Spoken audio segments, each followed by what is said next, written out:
5 number কথা, আয়াতুল কুরসি আল্লাহ পাক যেন আমাদেরকে দিয়েছেন। এটা এত গুরুত্ব, এটা যদি কেউ পাঠ করে, আল্লাহ রাসূল সাল্লাল্লাহু আলাইহি সাল্লাম বলেন তার সকল জিনিসের জিম্মাদার স্বয়ং আল্লাহ পাক হয়ে যায়। কে হয়? হযরত আবু হুরায়রা রাদিয়াল্লাহু তাআলা আনহু থেকে একটা ঘটনা বর্ণিত। হযরত আবু হুরায়রা রাদিয়াল্লাহু তাআলা আনহু রমজান মাসে পয়গম্বর নবী আলাইহিস সালাতু ওয়াস সালামের কাছে গেলেন। আল্লাহর রাসূল সাল্লাল্লাহু আলাইহি সাল্লাম তিনাকে রমজান মাসে যাকাতের সব জিনিসপত্র তিনার কাছে দিয়ে দিলেন। যাকাতের যত মাল আছে, সম্পদ আছে, পয়গম্বর নবী বলেন যে এটি তোমার দায়িত্বে রাখো। আবু হুরায়রা রাদিয়াল্লাহু তাআলা আনহু এটাকে এক জায়গার মধ্যে জমা রাখলেন, সংরক্ষিত রাখলেন। রাতের বেলা তিনি তাকায়া দেখেন এক যুবক যাকাতের যেই রাষ্ট্র কারাগার ওইখানের মধ্যে এসে যাকাতের মাল 2 হাত দ্বারা এইভাবে উঠাইয়া নিজের যে ব্যাগ আছে ব্যাগের মধ্যে ভরতেছে। এই দেখে আবু হুরায়রা রাদিয়াল্লাহু তাআলা আনহু চুররে এমনি পাকড়ায় গেল। চোরকে ধরার পর আবু হুরায়রা রাদিয়াল্লাহু তাআলা আনহুকে ওই চোর ডাক দেয়া বলে, আমি অনেক বড় এতিম মানুষ, আমার ঘরে আমার সন্তানরা খানা খায় না, স্ত্রী অনাহারে পর্যন্ত আছে। এই কথা বলার পর দয়া হয়ে গেল, তিনি তাকে ছেড়ে দিল। যে ছেড়ে দিয়েছে এমন শর্তে যে আর কোন সময় ওই ব্যক্তি কখনো চুরি করতে আসবে না। পয়গম্বর নবী আলাইহিস সালাতু ওয়াস সালামের কাছে এই বিষয়টা জানাইতে গেলেন। নবীর কাছে যাওয়ার পর আল্লাহর নবী ডাক দিয়া কয়, রে আবু হুরায়রা, গতকালকে রাত্রে তোমার কাছে যে চোর আসছিল, চোরের কি খবর? চোরের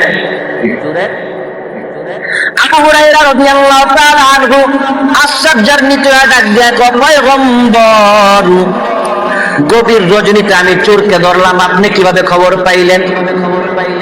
তাই তোমার রাষ্ট্র কারাগারে যাকাতের সম্পদ চুরি করতে যে চোর আসছে, ওই চোর সম্পর্কে আল্লাহ পাক জিবরাইল আমিনের মাধ্যমে আমার কাছে সংবাদ পৌঁছায় দিয়েছেন। এবার আবু হুরায়রা রাদিয়াল্লাহু তাআলা আনহু ডাক দিয়া কয়, পয়গম্বর, অসহায় মানুষ, সে তার অসহায়ত্বর কথা বর্ণনা করার কারণে আমি ছেড়ে দিয়েছি, এই শর্তে যে সে আর কখনো চুরি করবে না।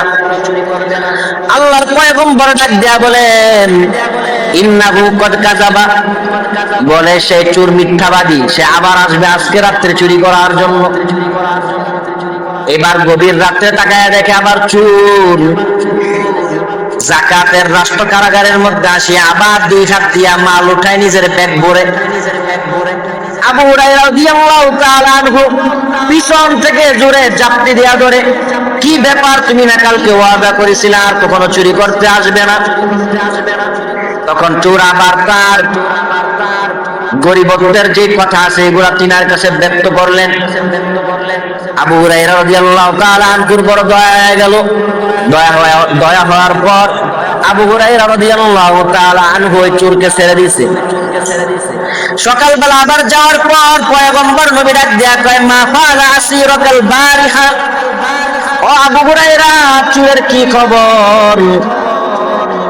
এবার পয়গম্বর নবীকে আবু হুরায়রা রাদিয়াল্লাহু তাআলা আনহু ডাক দিয়া কয়, পয়গম্বর, চোর তার গরিবত্বের কথা ব্যক্ত করার কারণে আমি তাকে দয়া হয়েছে ছেড়ে দিয়েছি। আল্লাহর রাসূল ডাক দিয়া বলেন, ইন্নাহু কদ কাযাবা, সে মিথ্যাবাদী, সে আবার আসবে। আবার রাতের বেলা গভীর রজনীতে এবার চোর যাকাতের ফান্ডের থেকে আবার যাকাতের সম্পদ 2 হাত দিয়ে উঠাইয়া তার ব্যাগের মধ্যে ভরে। পিছন দিয়ে গিয়ে আবু হুরায়রা রাদিয়াল্লাহু তাআলা আনহু চোরকে শক্তভাবে ধরার পর বলে, একদিন চুরি করতে এসেছো, তোমাকে ছেড়ে দিয়েছিলাম, 2য় দিন আসছো, তোমাকে ছেড়ে দিয়েছি, আজকে 3য় দিন, তোমাকে ছাড়ার কোনো সুযোগ নাই, তুমি কেন আবার চুরি করতে আসছো? এবার চোর তার নিজের অবস্থা বর্ণনা করিয়া ডাক দিয়া কয়, রে আল্লাহর রাসূলের সাহাবী, তোমাকে আমি কয়টা ওসিয়ত করিয়া যাই, তুমি শুনিয়া নাও।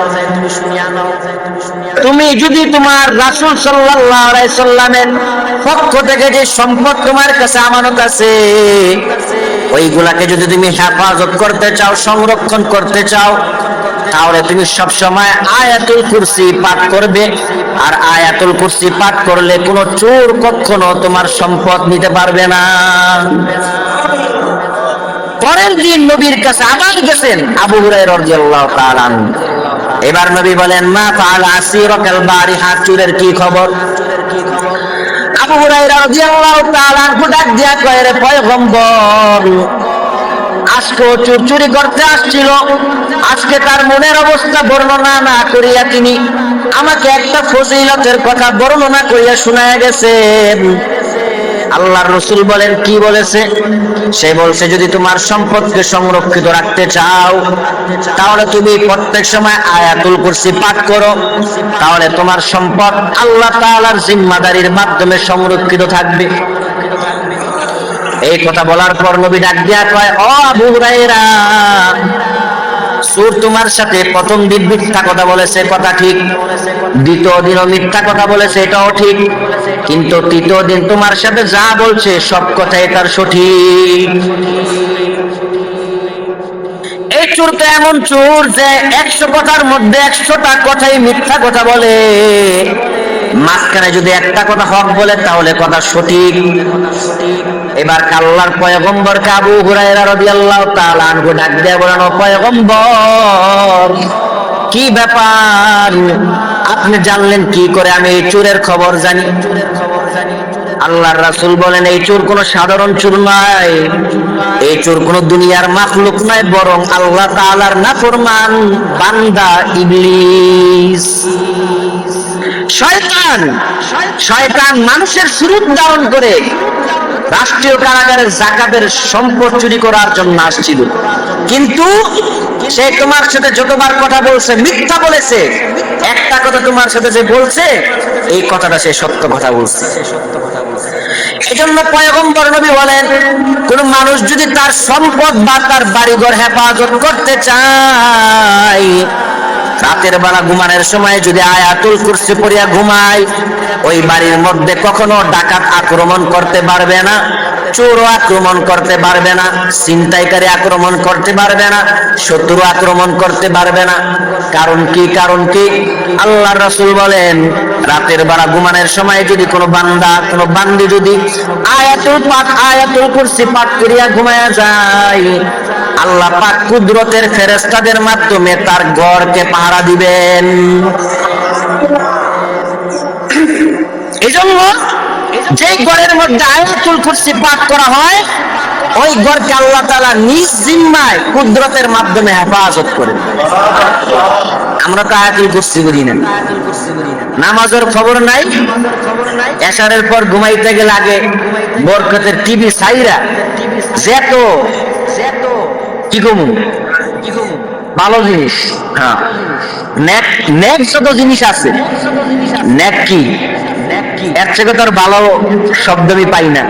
কারণ মাঝে মাঝে করা কথা কইলো কি বেজাল, হুজুর করা কথা কইলো বেজাল, নরম কথা কইলো কি বেজাল, আগায় কইলো কি বেজাল।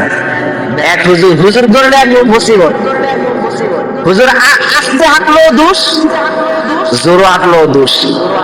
আস্তে হাঁটলে তো হুজুরের মনে দাওয়াত মনে নাই, এই জন্য আস্তে হাঁটে। জোরে হাঁটলে তো মনে দাওয়াত মনে 4-5 বাড়িতে পড়ছে, এই জন্য জোরে হাঁটে। কথা বুঝেন নাই? বেজাল। এই লোক বরকতের টিভি সেরা ঘুমাই, এর লাগা দেখা যায় কি ডাকাত চোর তো দূরের কথা, পোকামাকড় আমাদেরকে ধ্বংস করে শেষ করে দেয়। এই জন্য দেখবেন মাঝে মাঝে অনেক মানুষের বিছনার মধ্যে ছোট পোকা কামড় দিছে, এর থেকে এই জায়গা থেকে তার বিরাট ভাইরাসে মারা গেছে। এই ভাইরাস তার পুরা ফ্যামিলির মধ্যে ছড়াই গেছে। আল্লাহ রাসূল বলেন, কেউ যদি আয়াতুল কুরসি পড়ে সব ধরনের বিপদ আপদ থেকে আল্লাহ তাআলা ওই বান্দাকে হেফাজত করবে।